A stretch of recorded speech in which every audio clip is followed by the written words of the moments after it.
If I could change one thing about the education system, it would be to give educators, schools, and the whole education department more money. All right. What's up, y'all? This is another episode of Truth Lounge TV. Tried to get my man P out here again. You know, steady working. But right now I am at Plain Jane's here with the TECA. I think, what is it? Tennessee Education of a Color of Alliance. It's a program that deal with teachers. I don't want to say more than I don't know. So what I will do is get JAYLA to come up here to tell us more about what it is and what it's about. But like I say, this is another episode of Truth Lounge. You know, it's something different we doing. I hope you like it. I'm going to catch up with y'all in a minute. All right, everybody. Welcome back. Another episode of Truth Lounge TV. And we here at Plain Jane doing an event with TECA, which is Tennessee Education of Color Alliance. All right, I said that right. And right now we here with JAYLA, and JAYLA gonna let us know actually what the whole TECA is about, and she gonna introduce herself. Hello, my name is JAYLA, and I'm the Middle Tennessee Ambassador for TECA, Tennessee Educators of Color. So we are, yes, here at Plain Jane, and a little bit about TECA. We are a nonprofit organization that equips teachers of color with resources and essentials that they need to better themselves in the profession and to equip them with tools that they can take into their education field. Okay. Well, we're going to start the interview. First question is, what inspired you to pursue your career education? So, what inspired me to pursue my career education? I would just say I've always enjoyed working with children, and I'm just like, I have a naturally goofy, upbeat personality, and I feel like that could be one of my resources that I could use in my field to grasp my children better. So that is why I pursued a career in education. Okay. And what college or university did you attend, and what did you study? So I am a recent grad of the Middle Tennessee State University, and I was enrolled in the College of Education K through 5. Okay. And what do you see as your most important aspect of your job? I think the most important aspect of my job is building relationships. Getting to know your students takes you a long way. When your students feel like that they can trust you and they know you and you know them, that allows them to let their guard down, and it allows you to really be open and allows you to work with them better. They trust you more, so they want to please you and work hard for you. So building those relationships is one of the most essential and important things of my job. Just give me 1 second. I ain't gonna lie, I didn't got hot being outside, and we gonna All right, JAYLA, had to take a quick intermission. Now I know we got to know you a little bit. Now I'm gonna ask you a couple other questions, funny, lighthearted questions. So, who was your favorite teacher growing up, and would you say were you their favorite student? My favorite teacher growing up was Miss Lane. I would say I was one of her favorites. She used to let me like sneak off and go get lunch off campus when I was in high school, and she used to let me skip class and come to her class. Okay. If you had a school mascot that represented your personality, what would it be? I think my school mascot would be a pink unicorn, and I say that just because I'm just like all over the place, and yeah, I think a pink unicorn would I think that's just me. What's the funniest excuse you ever heard from a student about missing homework or being late? The funniest excuse that I've gotten. Just this year, I had the excuse of my dog peed on my homework. All right. Well, we go before we end this. I do just want to ask you just a couple of more questions. If you could change one thing about the education system, what would that be? If I could change one thing about the education system, it would be to give educators, schools, and the whole education department more money. What advice would you give someone considering a career in education? Be strong. Well, y'all heard my girl JAYLA. You definitely got to be strong because I'm trying to tell you, I know them kids being there giving up hell. Well, we appreciate y'all. Another episode of Truth Lounge TV. If you want to know where the people can find you, anything like that, or if not, let them know. TNED Color Alliance. Oh, well, y'all go follow them on Instagram. I don't know if that's the Facebook, TikTok, Snapchat, whatever it is. Y'all go follow it. And we're going to catch up with y'all at the next one. Peace. All right, y'all. All right. Another episode of Truth Lounge TV. I'm here with my man, DYRESE. Not Tyrese, with a D, y'all. Get it right. All right. Now, he going to let us know what he do, who he is, and what he about. And then we're going to get into the question segment. Yep. So, hold the mic. You hold the mic. Oh, cool. Hey, so good to meet everybody, man. My name is DYRESE George. I actually am the founder and the former executive director of the Tennessee Educators of Color Alliance, TECA. Started the organization myself when I was actually a teacher 9 years ago. Since then, worked to build it up. Was able to run it, fortunately, for the last 5 years. And then more recently, I just transitioned to the CEO role at the Nashville Public Education Foundation. Congratulations on Appreciate that, you. Okay, so the first episode I will ask is what made you pursue the career you're in now? Yep. I always loved working with kids. I started working with kids in high school, mentoring. I did mentorship, summer camps in college. When I graduated college, started working professionally, I actually ended up still doing that work on the weekends. And I ended up realizing, like, man, I hate my job and I want to do something with kids. So I tried to figure out what that could be, and teaching was it. So I started doing education 16 years ago. 16 years ago. Been at it ever since. So I've taught.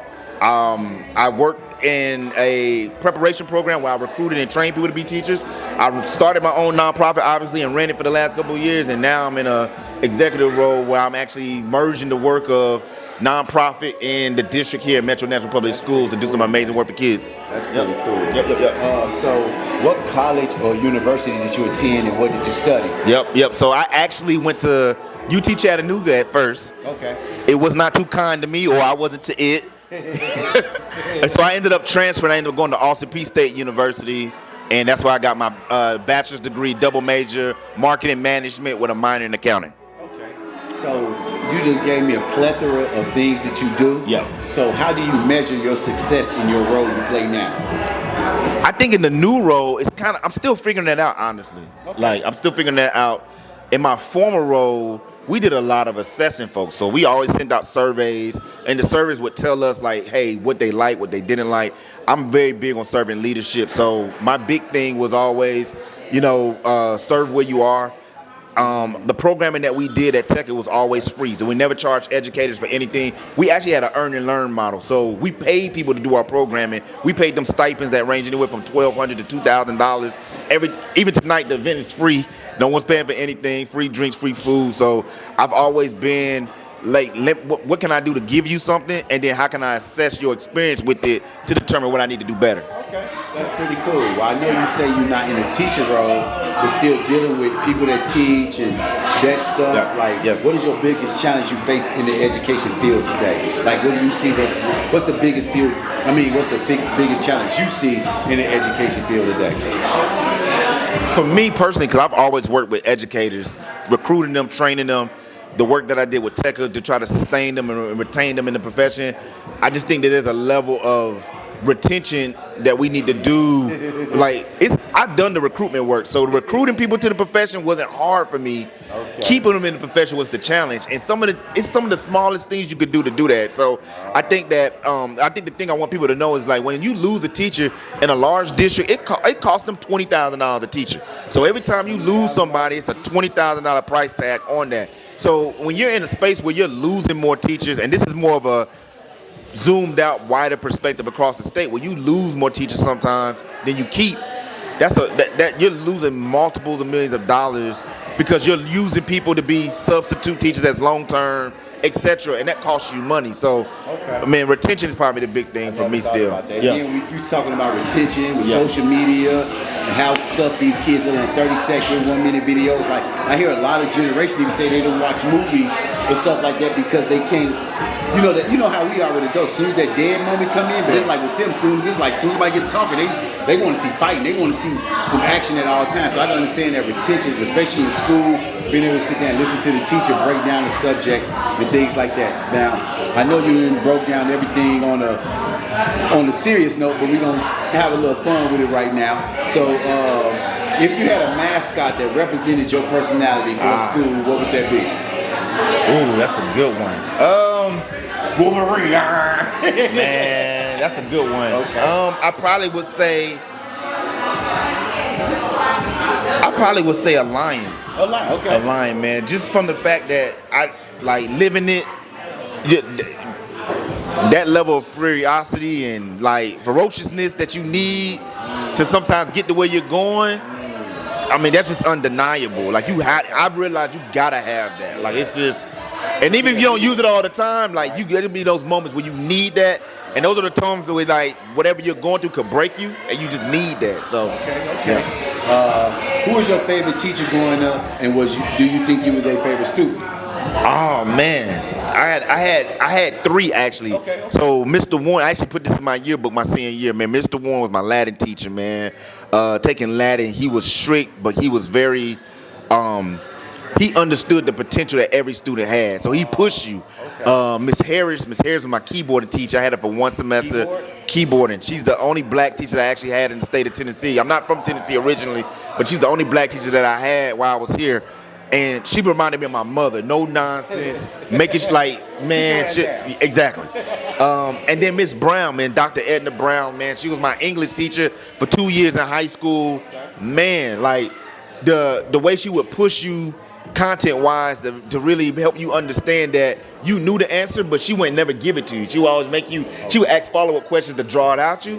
And so she was, those three right there, man, game changer for me. For sure. So if you had any advice to give anybody pursuing education or pursuing, like if you had a successor, you know, what is something, or what advice would you give that person to follow you to be a great leader? Because like I always tell people, to be a leader, sometimes you have to follow. Yeah, for sure. I think, man, advice I would give is, I feel like I was actually stubborn. You know, I was sold out on the work. I knew who I was serving. I knew how I was serving. I would say, man, be open to navigate the times. There's no reason that you have to sell out on the mission and the vision of the work that you do, but it does require sometimes you shifting it so other people can come along with you. You could be talking to somebody about your work, and literally the thing that they're missing to come along with you and join you in the journey is how you frame it to them. But if you're stuck in your ways and you're stubborn, you're gonna just sit it and deliver it the way you want to, and that doesn't connect with people. And I learned that over the years. And the times that we're navigating right now, which are historical and unprecedented times, you absolutely got to be flexible. There's an opportunity to bring everybody along who wants to come, but you leave people behind when you don't accommodate them. And that's that servant leadership that I was talking about earlier. Okay. Well, DYRESE, if there was something, not something, if you want the people to follow you in the program you do, how can they reach out to you? Yep. So my former program was Tennessee Educators of Color Alliance. You can find them on social media at TN Ed Color Alliance, Tennessee Educators of Color Alliance on all other platforms. That's Facebook and also LinkedIn. If you want to follow me directly, I'm Dr. DM George on Instagram. Hold on. He didn't say that in the beginning, goddamn. He gonna hit me with this head doctor, goddamn it. Like, what the hell? Come on, man. Shit. Yeah, let me reintroduce myself. I'm Dr. DYRESE George. And so, yeah, you can follow me. My name is on LinkedIn, Dr. DYRESE George, on Instagram, LinkedIn, and Facebook. Love to connect with you. If I can do anything in the educator world to support you, please let me know. Would love to be in your presence, love to be in your service to make sure that you can stay in the profession or enter the profession. But it's never too late to ever do anything you want to do in life. So continue to strive for the most. It's Truth Lounge TV, and I appreciate my man, DYRESE. Appreciate y'all, man. Thank y'all so much, man. Y'all be blessed. Thank you. All right, y'all. We back. Another I don't know why I said that. Same episode of Truth Lounge TV. Still here with Plain Jane. We're with my homeboy, Patrick Walker Reese. Yeah. All right, see, I remembered that. All right. So, what made you want to pursue, first and foremost, what college or university did you attend, and what did you study? I went to Tennessee State twice. I got a bachelor's in history, and my master's was in public administration. Right now, I'm pursuing a doctoral degree in higher education administration. Okay. Right now you're pursuing that. Okay, so what made you want to pursue what you chasing? Well, not chasing. What made you want to pursue the field you in now? Education was just, I feel like it was one of the most meaningful professions. I always rocked with kids and watching their light bulb go off. Getting a doctorate was just kind of like how you go to the NBA in education. You know what I'm saying? It was making sure that you was at the top of that field. Top of that field. So is education something you always pursued, or is it something you took a shift in life later on? Always. I was education from like, man, even when I was little, like I used to volunteer at daycares and stuff like that. I always been in education. Okay. So what grade do you teach? I don't teach anymore. I'm a consultant, so I got my own education company. It's called Aspire. We run a signature program called Dream Builders. We teach leadership development and career and college readiness across the country. Yeah. Well, I know you gave us just a little brief of what the business is about. Could you let the people know how can they get in tune with you? How can they find you? Like, if you just Patrick Walker Reese, REESE, anywhere. And my company Aspire. You can find us on Twitter, Instagram, and you'll see we teach people how to dream, and we teach teachers how to bring the best out of students. oh, okay. Well, I know you gave us a little quickness, and I know you seemed like you was on a run with quick. But if you was in school and you was the mascot, what would your mascot be? Man, I'd probably be the Lions or the Eagles, one of the two. Okay. Somebody else said lion, and I can understand the eagle. They hold transformation in life. Okay. Who was your favorite teacher growing up, and do you think you was their favorite student? I got two. Miss Keys, Miss Edmondson now. She's still teaching. I think she might actually be getting a Creative Girls Rock or a Techo Award. Okay. She's still in the field, but I'm definitely still her favorite student. Okay. And Mr. Beasley, Mr. Rico Beasley, he was my study hall, and he was like the PE like assistant teacher. And he used to hoop at TSU, and that was probably in his top 5 for sure. Right. Like I said, we have to make this short, but if there's one thing you could change about the education system right now, what would that be? Probably the prisoner pipeline comparison.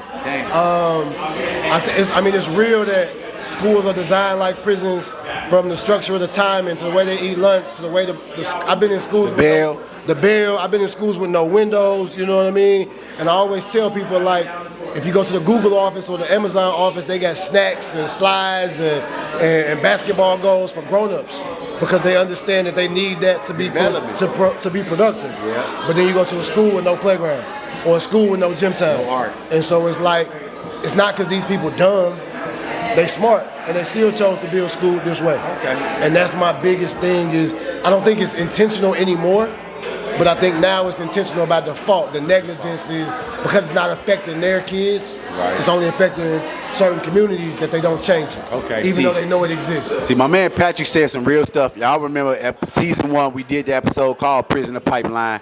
And at the time, my son was in 3rd grade. And I'm like, hey, y'all know they tested my son. If my son failed, they basically building a jail cell for my son at the age of 8. Yeah. So I'm happy you mentioned that, being somebody in the education field, because a lot of people try to hide from that when they're in that field because they don't want to stir up no feathers. But if they want to reach you with the Inspire, or reach you just to get some motivation. Patrick Walker Reese, Patrick Walker, REESE. All right, man. Well, I appreciate you. Another episode of Truth Lounge TV, bro. Thank you, man. Yes, sir. Media is the way.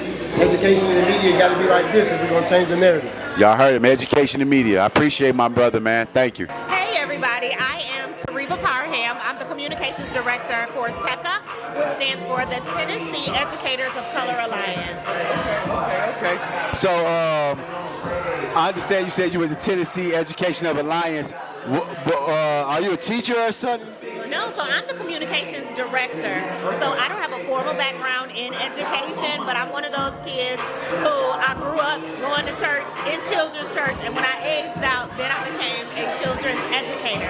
So while I'm not in the formal classroom, I definitely have dealt with community education when it comes to young people. Okay. So with what you're saying and everything, what do you see one of your biggest challenges in education today?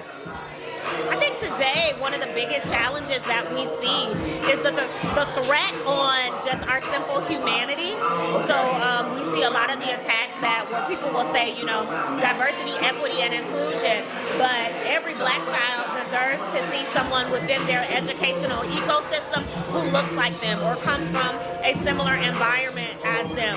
While yes, diversity, we do want to get to know people who are different from us because there is value in that. But when we have education and we only want it to look one way, nobody benefits. What we do know here in Tennessee is that we have a variety of diversity within our communities. So let's see if we can get that within our classroom. And I know we can, but unfortunately we see a lot of attacks as it relates to policies and laws and decisions and just the climate. It is very harmful for what's going on within the classroom. So that's definitely is a threat. Especially with how they want to take away our history and say what we not, so it gives them a reason not to really feel who we are as a culture, you know. And what you see is that they're turning it, right? You have folks who don't want to acknowledge what the truth is, and by them trying to rewrite it, to revise it in a way that paints them in a better picture with this, no, let's see what it is for what it is, and then let's move forward and make it better. But when you have people who want to deny what it truly is, it does not help anyone. It really only causes us to make the same mistakes that were made in the future, and to even make it more dangerous. The same mistakes that were made in the past, and it only makes it more dangerous for the things that can happen in the future. Okay. So with the program you with, like, what are some of the benefits that the people get from the program? So with the Tennessee Educators of Color Alliance, we are here to help those who are aspiring to be educators, those who are early career educators, those who are veteran educators, and then the people who are just simply interested within the educator ecosystem. So what that looks like is you can be a teacher, you can be an administrator, you can be a concerned parent, but the organization is here to really provide educators with that level of support. What we do know is that educators of color experience things that non-educators of color experience. And so we want to be able to provide them with high quality professional development, learning development, mentorship, coaching, as well as give them access to our robust educator network. Okay, hey, now she done gave us a lot of informative information. Now I'm just gonna switch it up on them for a minute. So I got some fun questions for you for a minute. What continent has a population of 0? What continent? What continent has a population of 0? My guess would be Antarctica, but people are there. Well, they there, but they don't live there. Researchers. Yeah, but nobody lived there. Okay. What is the longest river in Africa?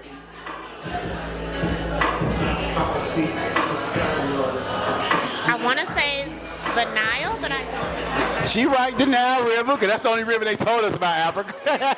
And, Euphrates River and there are other rivers. Okay. and last question I will ask. I don't even know. It just went out of my head because I was thinking about something else. But make sure you check out let the people know they can find Educators of Color Alliance. Our website is tneca.org. Not .com, but .org. Yes. Well, thank you. I appreciate you. Thank you, Ty. All right. All right, y'all. We still here at Plain Jane's. And ironically, we got the owner sitting here with me. And I want him to go ahead and introduce himself and let us know what made him want to start a fabulous establishment like this. Man, I grew up in a hospitality family, man. My mom opened and operated Cal's Country Kitchen out in Madison for 24 years, and after she retired, man, I took her spot over and I actually opened it upstairs here in this same building. Oh, okay. Man, but here in Plain Jane, man, we've been here for going on to be 4 years in January. Congratulations. Man, I appreciate that, man. Man, we really, I got into this, man, because I really just like creating things that people enjoy.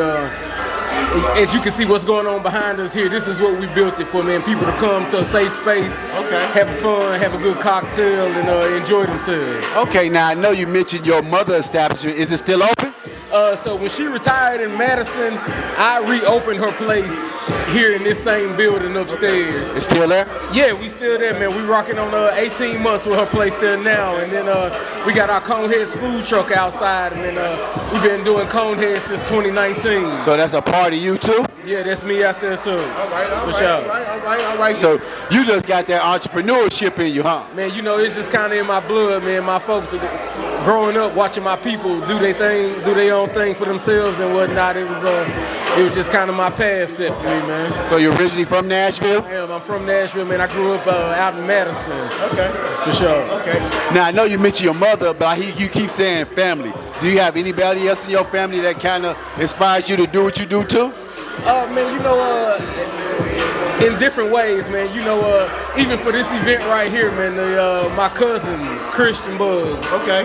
One of my favorite cousins, man. We grew up like brothers and sisters, man. She's the CEO of Pencil Foundation here in Nashville, man. So, you know, us being just a month apart in age and whatnot, always growing up, seeing each other do our own thing, and she was always kind of a benchmark for me to look at. We need that inspiration in life. Like, even at the age I am, I'm 44 and my audience know that, but even at my age, I'm still looking for a mentor, somebody to help me, because I may be missing something in my life.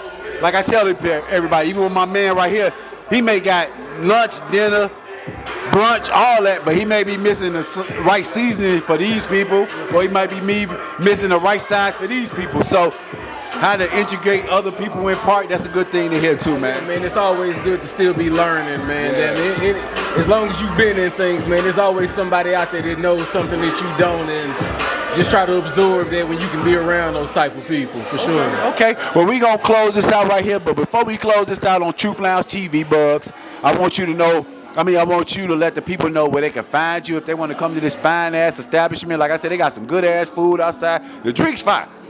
I'm telling you, they good. My man got a good establishment right here, nice vibe. My man Los, shout out to my man Los. He be DJing here sometimes after the black market, shit like that. But let them know where they can find you and where the establishment at. Man, you can find Cal's Country Kitchen, Plain Jane, and Coneheads, all at 1315 Dickerson Pike.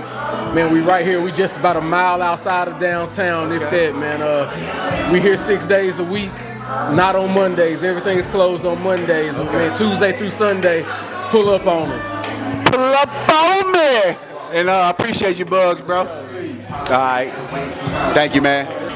All right, y'all. Another episode of Truth Lounge TV here. I'm with Diamond. And are you a teacher? Yes, I teach at Wooddale Middle School, 7th to 8th grade ELA. 7th to 8th grade. She dealing with the hooligans.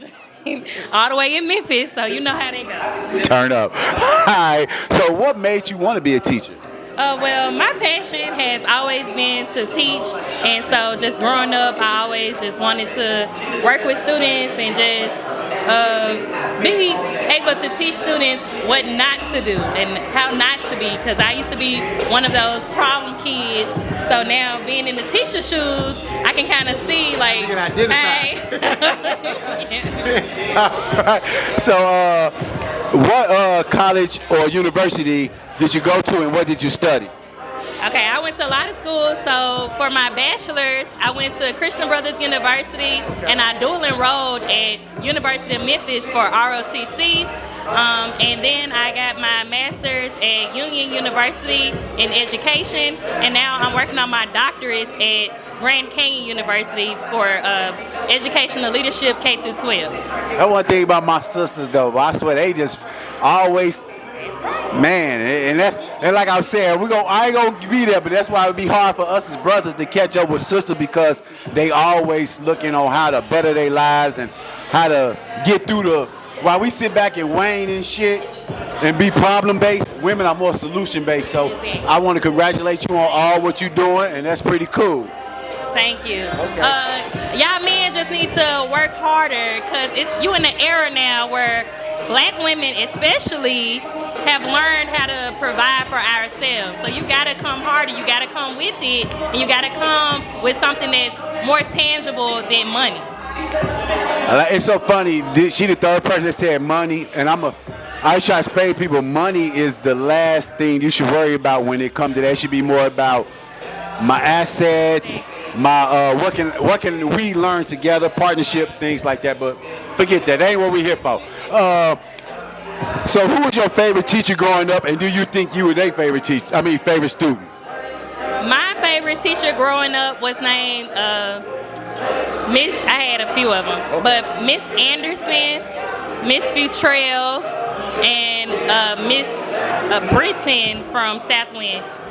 All of them kind of, I'd say, they grew on to me. So at first we had like a love-hate relationship, but once they started to understand me, and once I started to understand them, we were able to see and hear each other and form like a bond and a relationship. And on top of the fact, they were amazing teachers, and so I really, really loved them. Okay. So what do you see as the biggest challenge for you as being a teacher? The biggest challenge for me is, well, it's two challenges. One is that our students, especially in the inner city, they are way below grade level. So I teach 7th and 8th grade English. A lot of my kids maybe on the 3rd, 4th grade reading level, and it's kind of hard to push them to the 7th and 8th grade curriculum when they are only, you know, they don't even know their adjectives and pronouns. I don't mean to cut house, but I blame George Bush for that shit. No Child Had Left Behind was the worst shit they could have implemented. No comment, because I'm in the Army, so I have no comment. Hey, the old commander-in-chief still go come get her, but okay. And then the second thing is our public education system. I don't feel like they do enough supporting for teachers, and they also don't do enough supporting for students. Okay. And so that's why I advocate that when you are talking about real-world connections, that you are focusing on taking students outside of the traditional classroom and giving them that real-world connection, which is why I started my nonprofit, Rich Off Education, to break that barrier between kids sitting and looking in a classroom, looking at four walls all day, instead of actually going out and experiencing what life really is like in their community, outside of their community, outside of Tennessee, outside of Memphis. Okay. So that's kind of my... Well, I know we had some other questions, but since you mentioned you have your own nonprofit, could you let the audience know what that's about and how do you figure, how can it help further the education in your city? So my nonprofit is called Rich Off Education. We focus on taking Hispanic and Black students outside of the traditional classroom and giving them an experience that is unlike any other. Making those real world connections, forming those bonds with their political leaders, their community developers, workshops, councilwomen, councilmen, everything that encompasses what they will experience when they become adults. They need to be experiencing it now and not when they become grown, and it's kind of almost, it feels too late to Yes, be 22. connected. Exactly. So my call to action is that we all just start advocating more for having educational equity, educational travel put into the curriculum in our public education system, especially starting in Tennessee. Okay. Well, that's pretty cool. So how long have you had that going on? So my nonprofit started February of 2024. Okay. So congratulations on her going a year, 16 months, more than 16 months, but she a year and a half in. If y'all want to reach out to her, I guess you got an IG, anything. She probably taking donations. If she ain't taking donations, she taking donations. Cash app her, help her out. We gonna do all that. But let the people know where they can find you or anything like that they want to. So you can find my nonprofit at Rich Off Education, Instagram, Facebook, LinkedIn.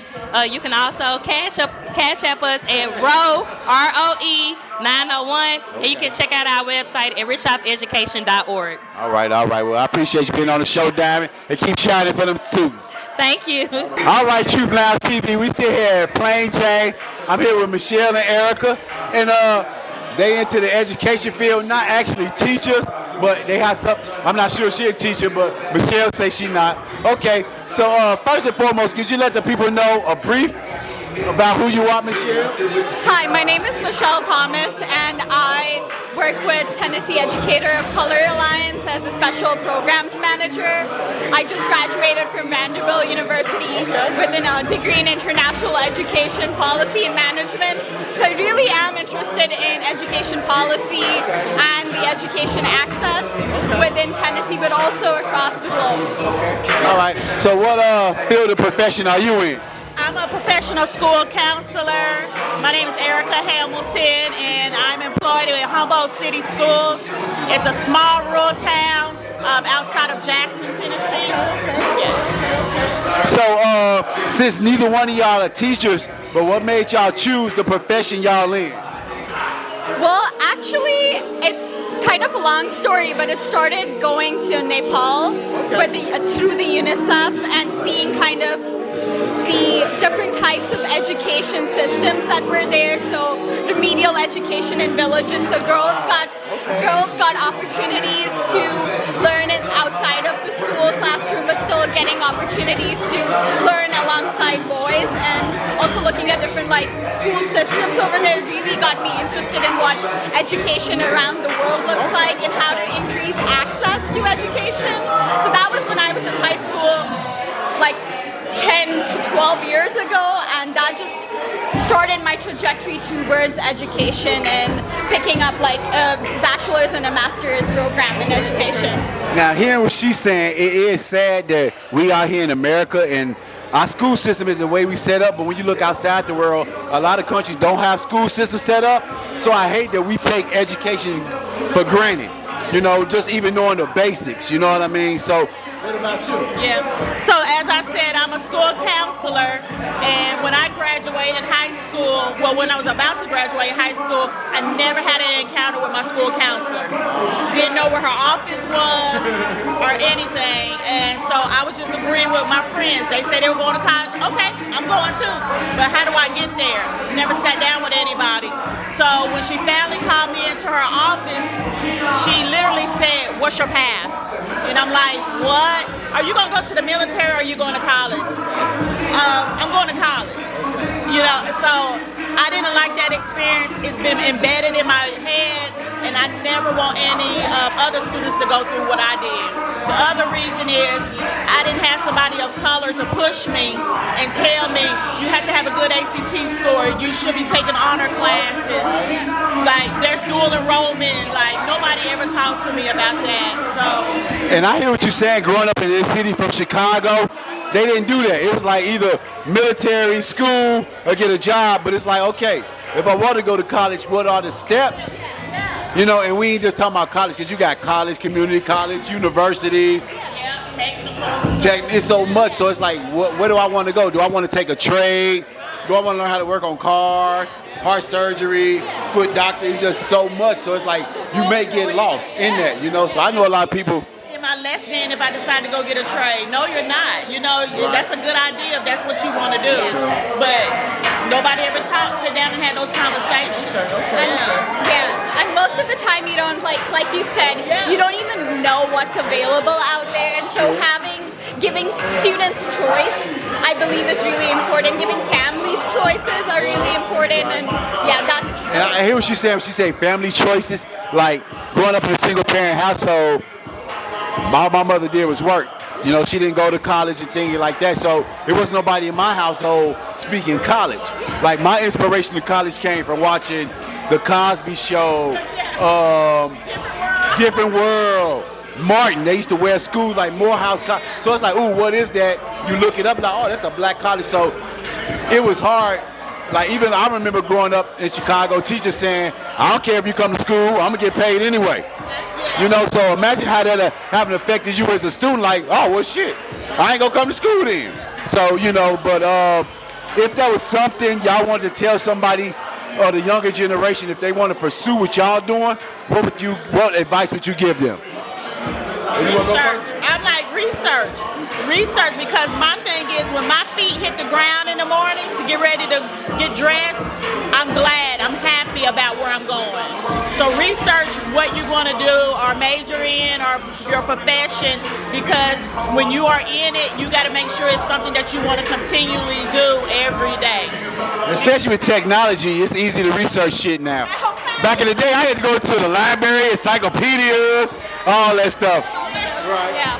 Well, actually coming from a lot of like my culture and my background, growing up, it seemed like there were just a couple of different options. Like if you wanted to go to college, you either went into the science fields and became like a doctor and an engineer, or you went into like business and a little commerce and became like an accountant. And that was just really a lot of the options. But my advice is to students and the younger generation that it's your choice.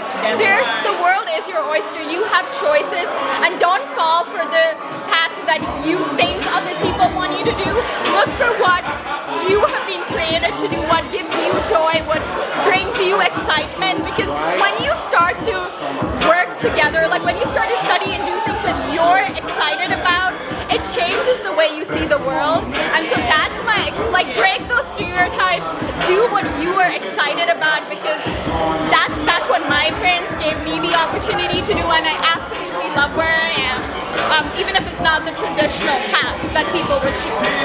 Yeah. Well, I appreciate you, Michelle and Erica, but before they leave, like she said, research, but my mom used to tell me when I was 13 years old, a person with a plan can't fail. So strategize, write it down, figure it out.